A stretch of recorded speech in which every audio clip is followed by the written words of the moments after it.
Gonna use this filter every day to cure my body dysmorphia. That we live in a society that made me hate my body when I sit, and I've gotten to a place where I don't hate it anymore, but still. Are you kidding me? I'm just sitting, I'm eating, and I'm chilling. Seasonal depression? No, I'm a bad bitch seasoned with depression. It stays all year long.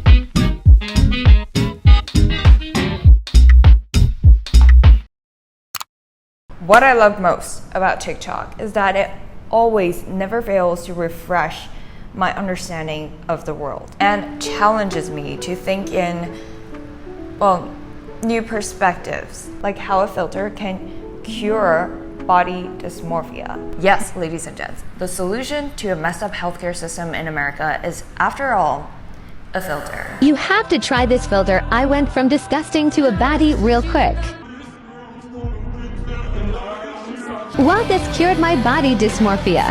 Hello and welcome back to another commentary video. The discussion today is inspired by a TikTok trend that popped off over a year ago, but is still very much relevant in today's terms, and it is the body dysmorphia filter. Honestly, just by the sound of that, you already know that this is a purely golden trend. We'll talk about what is body dysmorphia, a breakdown of all the quote-unquote body dysmorphic filters, as well as the unfiltered reality of conditional self-acceptance. What is body dysmorphia?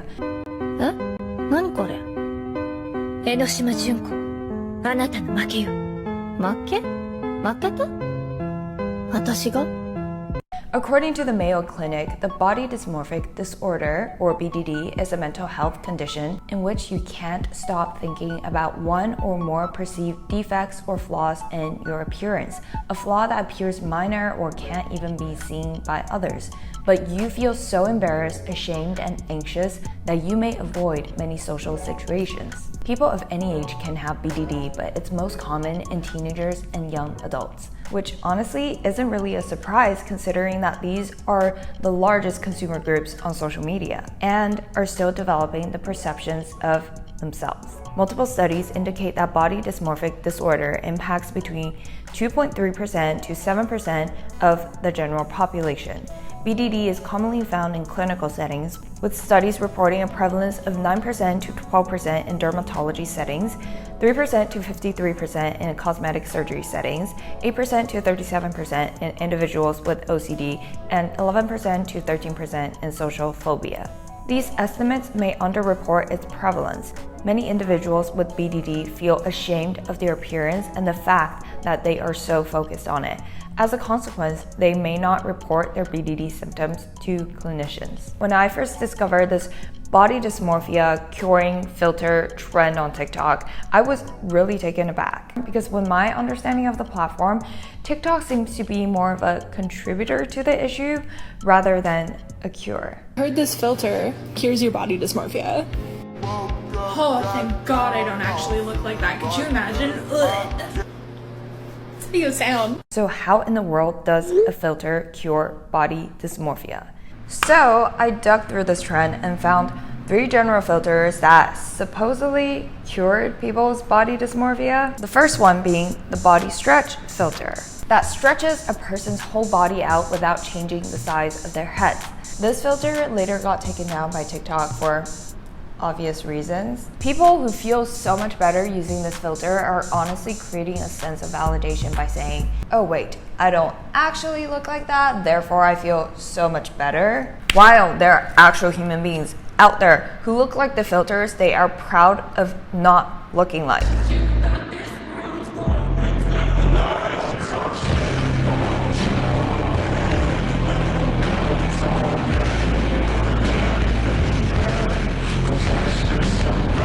See the issue here? This is a boost of confidence through shaming something different from yourself, which is a scratch through the issue and does not cure your ultimate perception of yourself. Next, we have our old friend, the inverted filter, which I talked more extensively in my Pretty Privileged commentary video. To be very honest, the camera flipped versus not flipped looks quite the same no matter how symmetric or asymmetric you look. The real reason behind why we think the inverted version of ourselves looks so much better is in relation to the mere exposure effect, a psychological phenomenon by which people tend to develop a preference for things or people that are more familiar to them than others. We tend to prefer our mirrored faces because that's the face we see the most often. Because we see ourselves most often through a mirror or reflection, we grow accustomed to that image of ourselves and develop a preference for it. On the flip side, the inverted filter has also gone to the toxic side, where girls cried about having their faces not being perfectly symmetrical, which is honestly more than natural. And the last filter that is proclaimed to cure body dysmorphia is fake muscles. I honestly cannot understand the logic to this one. People have fake abs added onto their bodies and feel great on camera, but a brief few seconds living in a filter frame doesn't actually change someone's body nor their level of acceptance of their bodies. If they only start to accept their body in relation to the filter, then it's kind of like putting a band-aid on a fractured bone. It gives the illusion of healing and fixing the problem. And this leads to the topic of genuine self-acceptance versus conditional self-acceptance, which is a perfect opportunity to introduce our sponsor, Cheeks. Cheeks is a subscription-based sexual wellness platform, and every member gets access to authentic adult films and tutorials, erotic audio stories, expert-led workshops on sexual wellness, and taboo-breaking magazine. The reason that I wanted to bring Cheeks up on my channel is that there is still so much fear, shame, and lack of knowledge around sex in our culture today. And Cheeks does a really great job in emphasizing fair representation and real bodies while educating and normalizing sex. Having a fair representation can have a huge impact on how an individual perceives themselves and how other people see and approach them. You can pay monthly or yearly. With my code Zoe7, you can access Cheeks for free for 7 days when you select the annual subscription option as a new customer. If you feel like it's not for you, you can cancel anytime during trial period or switch to the monthly option.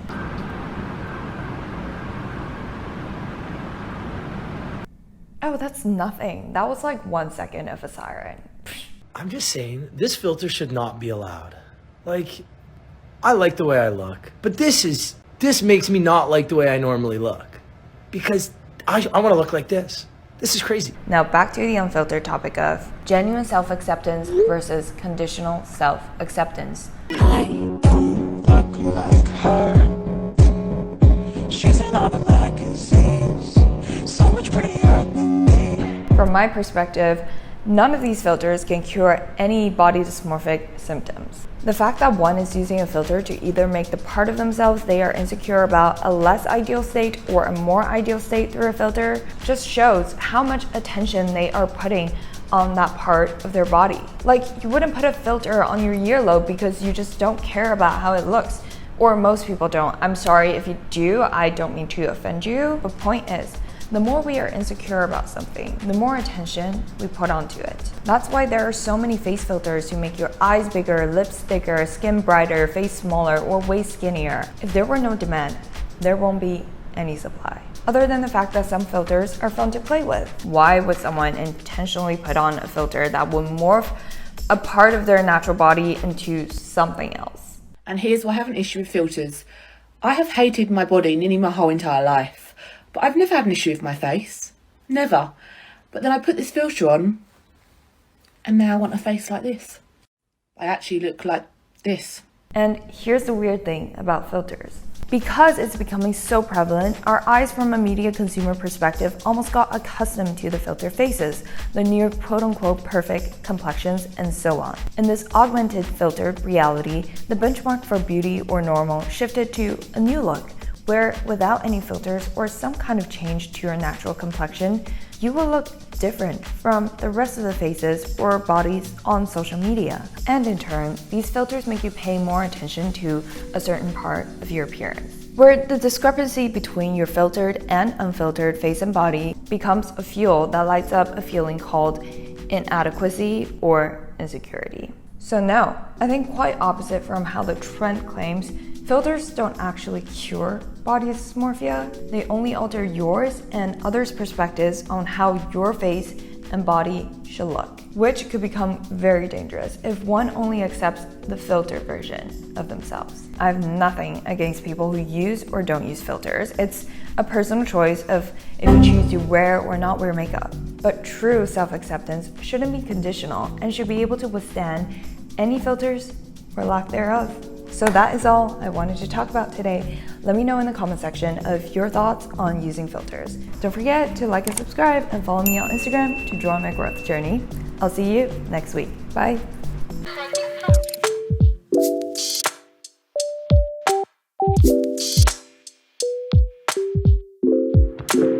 This is the end.